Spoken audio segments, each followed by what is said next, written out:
Hola, y bienvenidos a través de la Biblia con Les Feldick. Les Feldick, un ranchero y agricultor de Oklahoma, ha estado enseñando clases bíblicas al estilo casero durante más de 20 años en Iowa, Oklahoma y Texas. El estilo único de enseñanza bíblica de Les Feldick ha hecho que los libros de la Biblia cobren vida. Cuando les está enseñando, es tan interesante que la gente dice que el tiempo parece volar. Y ahora, aquí está Les Feldick. Está bien, es un gusto tener a todos aquí esta tarde y produciremos 4 programas. Para aquellos de ustedes que están en la televisión, supongo que hemos producido 4 seguidos y así todos están sentados en el mismo lugar y vistiendo la misma ropa, y yo por supuesto también lo estoy. Pero siempre nos gusta invitar a la gente. Si estás de viaje por Tulsa el primer miércoles del mes, ¿por qué no? Sí, llámanos y te daremos instrucciones sobre cómo encontrar el estudio. Y nos encantaría que vinieras y hicieras esto con nosotros. Ahora, de nuevo, para aquellos de ustedes que están en la televisión, tenemos todos los programas anteriores.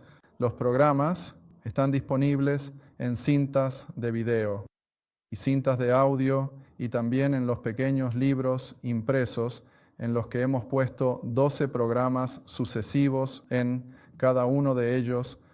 Y ahora hemos llegado al número 7. Seguiremos adelante, supongo, hasta que el Señor venga o me lleve a casa, sea cual sea el caso, pero esperamos poder seguir enseñando el libro hasta que lo terminemos o lo que sea.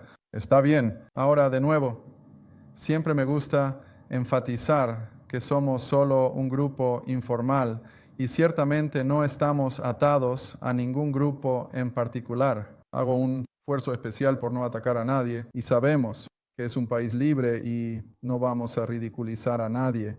He tenido personas que llaman y dicen, bueno, ¿por qué no haces hincapié en esto o en aquello? Y yo dije, no, todo lo que voy a hacer es enseñar el libro. Y una y otra vez hemos tenido personas que lo ven tan claramente que se han dado cuenta de que estaban equivocados. Sé que tuve a un tipo que llamó y me dijo una y otra vez, él dijo, 20 años, él dijo, estaba yendo por el camino equivocado.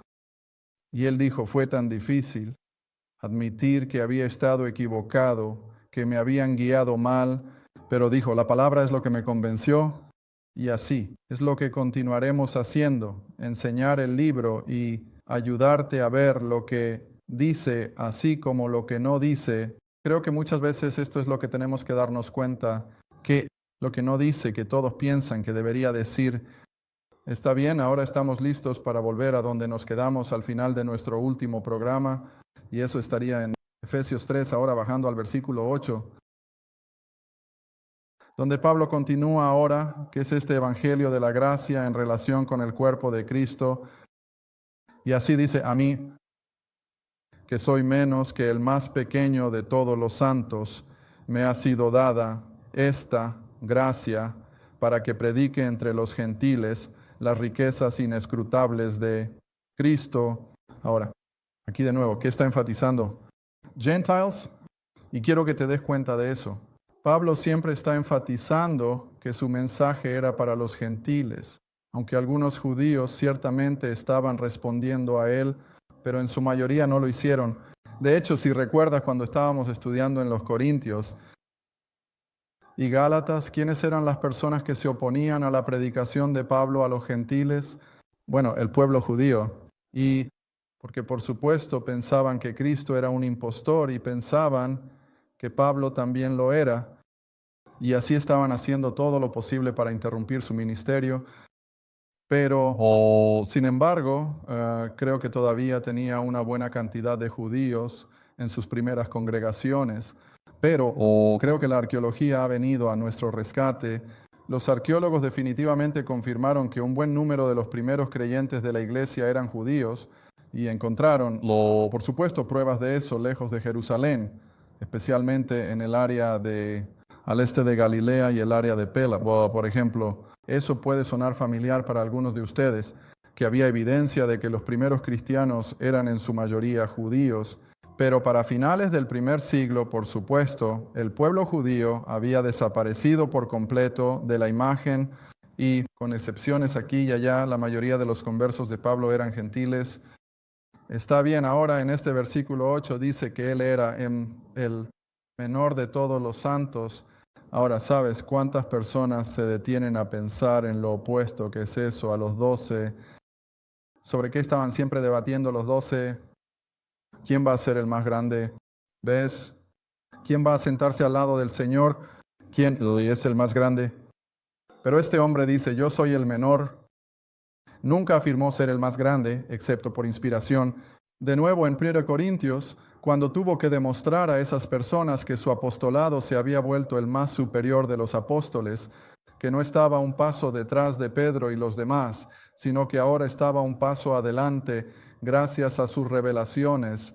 Pero como un egotista no tenía ninguno, él no tenía absolutamente ningún orgullo en sí mismo, aparte del hecho de que era el apóstol de los gentiles. Está bien, ahora cada vez que leo este versículo, tengo que pensar en una afirmación del viejo maestro bíblico William Newell, y muchos de ustedes han oído hablar de él, muchos de ustedes no, pero él es el autor de las palabras de su conocido himno en el Calvario.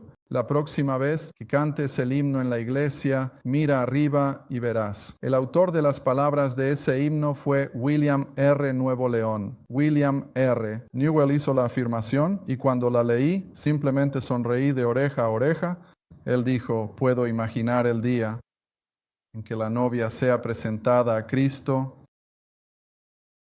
Pablo va a ser el honrado y él será quien realmente presente a la novia, a su novio. Cristo, ¿por qué? Y este era su razonamiento. Cuando los discípulos debatían quién iba a ser el más grande, ¿cuál fue la respuesta de Jesús? Él, que es el menor. Y luego cuando Pablo vuelve y dice que todo el tiempo Él es el menor, bueno, eso debe haber sido a lo que el Señor se refería, que el que es el menor será el que será el más grande. Bueno, sea como sea, no vamos a hacer un gran alboroto por eso. Pero sin embargo, este hombre ahora, nuevamente por inspiración, y aunque se menosprecia a sí mismo, aún nos hace saber eso. La gracia de Dios ha hecho posible que Él sea Él ministro y el revelador de todos estos secretos en virtud de su comisión para ir al mundo gentil. Está bien, ahora al llegar a la última parte del versículo 8, creo que podría hablar toda una media hora sobre esto. No estoy diciendo que lo haré, pero mira lo que dice, que debo predicar entre los gentiles las riquezas inescrutables de Cristo. ¿Sabes lo que eso significa? Eso significa que tú y yo podríamos pasar casi el resto de nuestra vida profundizando en las Escrituras y literalmente sacando a relucir riquezas de Cristo, y nunca podríamos agotarlo. ¿Cuáles son las riquezas inescrutables de Cristo? Bueno, mientras reflexionaba sobre esto en mi propia mente durante los últimos días, tuve que retroceder hasta la eternidad pasada, cuando el Dios Trino se reunió por primera vez en lo que el libro de los Hechos llama un consejo. Y en esa reunión del Consejo del Dios Trino, literalmente trazaron el plano para todo el universo y la apariencia del planeta Tierra para ser habitado, y la humanidad y toda la historia humana de 6,000 años. Todo esto fue planeado desde mucho antes, en la eternidad pasada. Ahora, a medida que sigues todo eso, incluso con el conocimiento que tengas de las Escrituras, tienes suficiente. Entonces comienzas a pensar en cómo Dios en su presencia formuló no solo la aparición del hombre, Adán y Eva, sino que sabiendo que pecarían, se puso en marcha inmediatamente después el plan de redención. Y luego, ese plan de redención exigiría que el Creador mismo, el que llamó a la existencia todo en primer lugar, se haría carne. No creado instantáneamente como lo fue Adán, que es la forma en que yo lo habría hecho si hubiera sido Dios, sino que en cambio comienza a través de todo el proceso humano de los 9 meses en el vientre, nacido como un bebé en un pesebre en Belén, pasa por el proceso normal de crecimiento de un joven en Nazaret y hasta la edad de 30 casi, nadie se dio cuenta de quién era, excepto por esa única instancia cuando tenía 12 años y se quedó atrás en el templo. Aparte de eso, en las Escrituras al menos, no hay registro de que alguien tuviera idea, no solo de quién era, sino de lo que era. Aquí está caminando por esos pequeños caminos polvorientos de Nazaret y Galilea. ¿Y quién era el Creador, Dios mismo? Ahora escucha, empiezas a reflexionar sobre eso y podemos decir, sí, puedo creerlo, pero escucha para realmente comprender cómo Dios logró todo eso sin contratiempos, sin desvíos. Y llegó el día en que se presentó ante la nación de Israel. Durante 3 años se presentó a la nación milagro tras milagro tras milagro. Su amor y su compasión por esas personas, a pesar de su incredulidad, Él no se rindió con ellos. Nunca, una sola vez las Escrituras dicen que se fue con desdén y pensó, y que, de todos modos, nunca escucharán. No, Él nunca se rindió con ellos. Y luego, finalmente, como nos dice Filipenses, murió de una manera tan gráfica, la muerte de la cruz, la muerte más horrible jamás inventada. Ahora escucha, eso es parte de estas riquezas inescrutables de Cristo y que todo estaba predestinado, todo estaba planificado y que a través de su muerte y el derramamiento de su sangre, de nuevo el eterno Dios Trino ahora podía considerar todos los pecados de los hombres como si estuvieran sobre Él. Ahora no podemos comprender eso, no puedo. Cuando piensas, incluso hoy, en cualquier periodo de 24 horas, cuando miramos el caos que está ocurriendo alrededor del mundo, ahora, por supuesto, Yugoslavia está en los titulares, pero no olvides que hay lugares en África donde la situación sigue siendo igual de mala. La pequeña isla que nosotros, mientras crecíamos, conocíamos como Ceilán, ahora es Sri Lanka, está en constante derramamiento de sangre. China, o bajo una terrible persecución, áreas de Rusia donde están bajo una presión horrible. Todo el planeta esta noche no está en paz, está en guerra. Y sin embargo, a pesar de todo el sufrimiento y todo el pecado, puedo estar aquí y decirte que cada último punto y coma de todo ese pecado fue puesto sobre Cristo. El pasado, el presente y el futuro fueron puestos sobre Él. Oye, puedo comprender eso. No creo que nadie en esta sala pueda, no creo que nadie en la televisión pueda eso. Está más allá del consuelo humano. Esas son las riquezas inescrutables de Cristo, que Él fue capaz, al ser el mismo Dios creador, de asumir sobre sí todos los pecados de este mundo. Y solo estamos teniendo un pequeño vistazo de eso. Sigo manteniendo, sin disculpas, habiendo regresado nuevamente del extranjero. Escucha, la moralidad en América sigue siendo muy superior al resto del mundo. Tan mal como estamos, y estamos empeorando día a día, pero aún así sigo manteniendo que América está muy lejos de alcanzar al resto del mundo cuando se trata de prácticas inmorales. Pero Dios en su gracia continúa mirando hacia abajo a los hombres pecadores y está dispuesto a salvar hasta lo último cualquiera que simplemente crea en todo esto. Pero no lo harán. Pero no te desanimes. Nunca lo han hecho. Sabes, me siempre sorprendo a la gente. Aquí venimos desde Adán hasta el diluvio, un total de 1600 años. Así como había muchas personas en el planeta entonces, creo que hay tantas como ahora. ¿Cuántos no creyentes fueron salvados? 8. ¿No es eso algo? Eso era todo lo que tenía Dios. Quedaron 8. Y luego llegamos al tiempo de Elías. Y Elías pensó que era el único, pero por supuesto Dios sabía mejor. Pero aún así Dios dice, tengo 7,000 que no han doblado su rodilla ante Baal.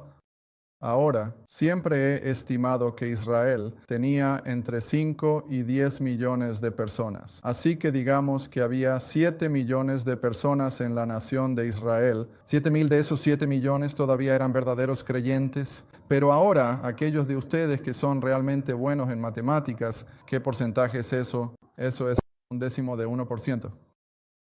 Un décimo, sí. 1% es todo lo que quedaba en Israel en el tiempo de Elías.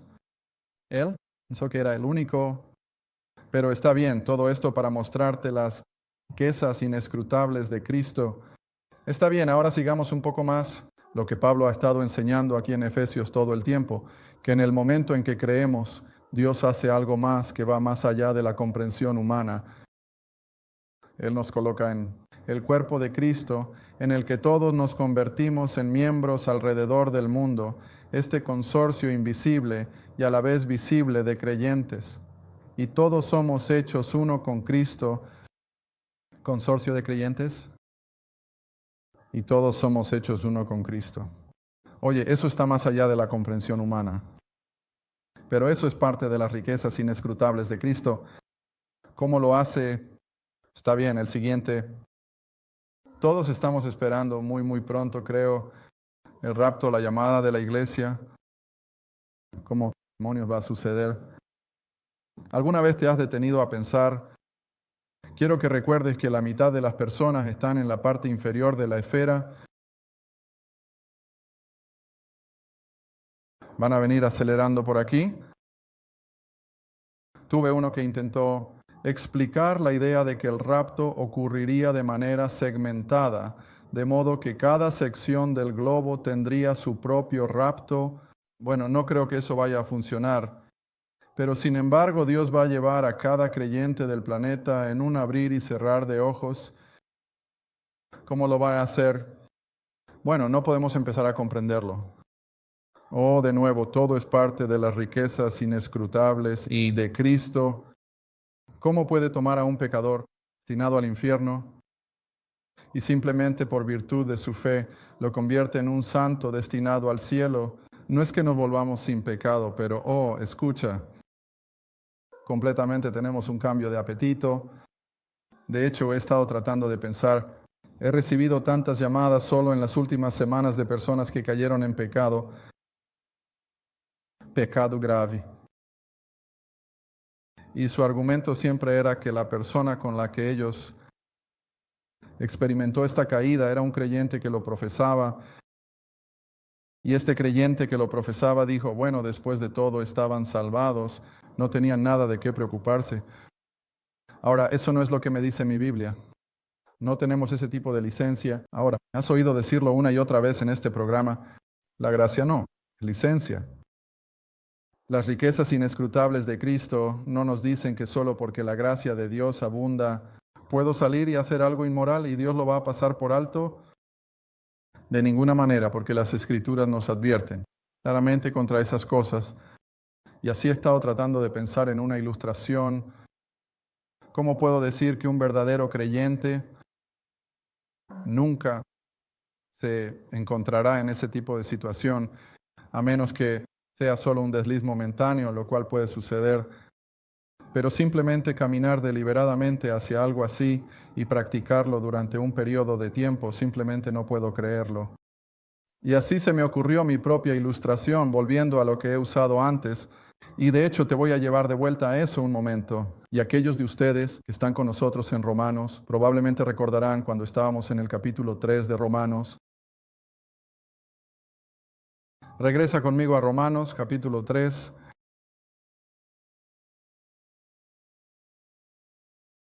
Romanos capítulo 3, 23. Io 24. Porque todos han pecado y están destituidos. La gloria de Dios, eso somos cada uno de nosotros. Pero en el siguiente versículo, siendo justificados gratuitamente, por su gracia, a través de la redención que está en Cristo Jesús. Ahora, todos saben lo que significa redención. Ese es el proceso de Dios, comprándonos de nuevo.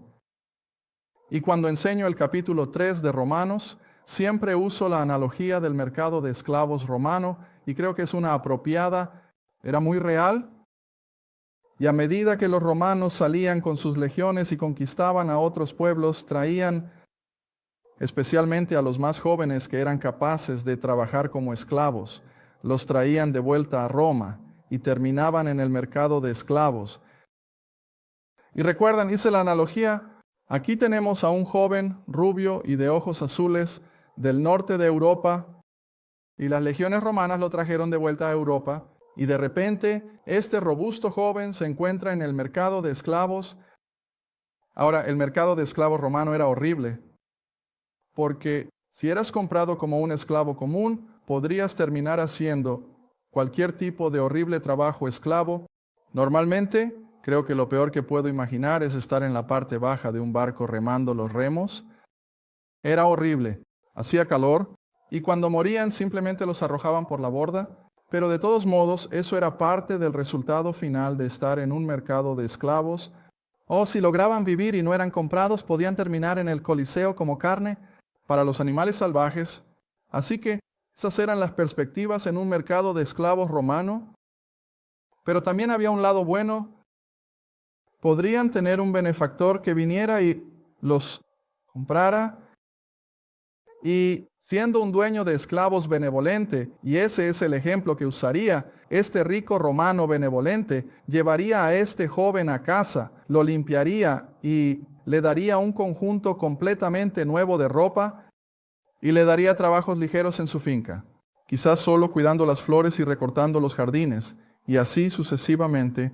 Ahora, no piensen que eso está más allá del estilo de vida romano. Vivían suntuosamente. Y así, aquí está este joven esclavo que ha sido comprado fuera de ese horrible mercado de esclavos y se le da este hermoso lugar de trabajo, con toda la mejor comida. Y luego un día, este romano benevolente llega y dice: joven, voy a dar un paso más. Te voy a dar tu libertad. He comprado tu ciudadanía. Eres libre de ir y hacer lo que quieras. Ahora, la analogía que siempre he usado antes es, ¿qué va a decir este joven? Escucha, has hecho tanto por mí. He aprendido a amarte tanto. No quiero mi libertad. Solo quiero quedarme aquí y servirte el resto de mi vida. Y así es como siempre lo he dejado. Pero ¿sabes lo que muchos cristianos están haciendo ahora? Y si este mismo joven dijera, quiero quedarme aquí y servirte, pero una vez a la semana puedo volver al mercado de esclavos, ¿no es eso ridículo? ¿No es eso tan ridículo como se puede ser? Aquí se le había ahorrado los horrores del mercado de esclavos, y ahí es donde está cada persona perdida. ¿Están en el mercado de esclavos de Satanás? Cristo pagó el precio de la redención. Él nos sacó fuera de eso. Y luego tenemos la audacia de decir, pero no puedo simplemente volver y probarlo de vez en cuando. Escucha, eso es lo que los cristianos están haciendo cuando regresan al mundo. Y para mí, simplemente no encaja. No estoy diciendo que vamos a ser perfectos. Por supuesto que no lo somos. Todos fallamos, todos pecamos, pero volver a un pecado grave y simplemente decir con ligereza, oh, bueno, estoy salvado y no tengo que preocuparme. No creo que un verdadero creyente pueda verlo de esa manera. Cuando un verdadero creyente peca, va a ser convencido, como fue David. Y cuando David vio su pecado, todo lo que tienes que hacer es leer su clamor allá en los Salmos. ¿Y qué hace él? Lloró, lágrimas, arrepentimiento. Y oh, cómo lamentó el hecho de que no solo había pecado contra quienes fueran los humanos involucrados, sino también contra Dios. Y esto es lo que tenemos que volver a reconocer. Bueno, todo esto simplemente lo lanzo a las riquezas inescrutables de Cristo y están más allá de la comprensión humana. No puedo entenderlo. Y no creo que nadie más pueda. Pero, eso significa que simplemente cerramos los ojos y decimos, bueno, olvídalo, ya no puedo entenderlo. No, Simplemente sigues cavando y sigues aprendiendo. Y simplemente sigues emocionándote más y más por lo que Cristo ha hecho por nosotros. Y no solo por el aquí y el ahora, sino que la eternidad que viene. Ahora, sé que hace unas semanas estaba hablando de eso. Tuve un bloqueo mental y no podía pensar en los versículos referencia. Y Sharon estaba sentada aquí con un gran cartel, 1 Corintios 2:9. No lo estaba viendo. Y no sé cuántas cartas he tenido ahora, ya que ese versículo era 1 Corintios 2:9. Pero de todos modos, ahora todos saben lo que dice. Porque ojo no ha visto ni oído ha oído las cosas que Dios ha preparado para aquellos de nosotros que lo amamos. Y eso es casi todo lo que nos dice sobre lo que vamos a disfrutar en la eternidad. No lo sabemos. La Biblia no nos lo dice. Pero sabemos que va a ser fabuloso. Sabes, muchas veces chicos que aman pescar dicen, bueno, ahora me encanta pescar. ¿Qué voy a tener en lugar de eso cuando lleguemos a la eternidad? ¿Sabes qué les digo? No sé qué, pero sé una cosa. ¿Va a ser 1,000,000 de veces mejor? Va a ser 1,000,000 de veces mejor, porque lo que sea que disfrutemos en esta tierra, Dios tiene algo que va a ser enormemente ampliado. Y todo por las riquezas inescrutables. Cristo. Oración. O tener el conocimiento de que podemos entrar en la misma sala del trono del cielo con nuestras oraciones y nuestras peticiones. Ahora, escucha, eso es incomprensible, ¿no? Que podemos simplemente entrar inmediatamente en la misma sala del trono, sin tener que pasar por ningún ritual. No tenemos que ir a algún lugar prescrito o a alguna hora específica del día. De lo contrario, Dios no nos escucha. No. Mientras te sientas ahí y mientras hablo, puedes estar en una actitud de oración y estás justo en la sala del trono. Ahora, eso es parte de las riquezas inescrutables de Cristo. Pero creo que el acto culminante de todo esto es que Él podría tomar a un pecador, salvarlo por gracia y hacerlo una nueva persona, totalmente nuevo, totalmente diferente, apetitos cambiados, un estilo de vida transformado y el tipo de cambio que incluso el mundo que los rodea no puede pasar por alto. Ya sabes, muchas veces los maridos que han perdido a sus esposas preguntan, bueno, ¿qué puedo hacer para convencer a mi esposa de que necesita la gracia salvadora de Dios? O las esposas llamarán y escribirán, ¿qué puedo hacer para convencer a mi esposo de que necesita la gracia salvadora de Dios? Bueno, invariablemente los llevaré de vuelta a la pequeña carta de Pedro. ¿Y qué dice él? No les predique, no trates de arrastrarlos a la iglesia o a algún otro lugar. No los arrastres frente al televisor y digas, no, tienes que ver menos. Pero, ¿qué haces? Simplemente vives una manifestación tan abundante del amor de Dios frente a esa persona y puede que tome mucho tiempo, pero tarde o temprano finalmente van a entender la idea. Tienes algo que necesito. Y como he dicho antes, puede que tome unos 6 meses. Puede que tome 1 año, puede que tome años, pero puedes estar seguro que cuando hayas hecho lo que Dios espera de ti, esa persona perdida se enfrentará a la realidad del amor de Dios, todas parte de las riquezas inescrutables de Cristo. Y no quiero continuar con el versículo 9 porque quiero tener 30 minutos completos para ese. Pero escucha, mientras contemplas estas cosas, no tomes mi palabra por ello. Sumérgete en el libro. Sumérgete en el libro. Simplemente comienza a comprender un poco de lo que todo esto significa para ti. El creyente individual, y Dios te bendecirá por ello. Gracias por ver A través de la Biblia con Les Feldick, un estudio bíblico semanal. Si deseas más información sobre los ministerios Les Feldick, un estudio bíblico en tu área o sobre este programa, escribe a Les Feldick Ministries, Ruta 1, apartado 7760, Quinta, K 745552. Esa es la Ruta 1, apartado 160, Quinta, OK 74552. Estado de Oklahoma, 4552. A través de la Biblia con Les Feldick es apoyado por los espectadores y tu donación es apreciada. Gracias y asegúrate de sintonizar la próxima vez para A través de la Biblia con Les Feldick.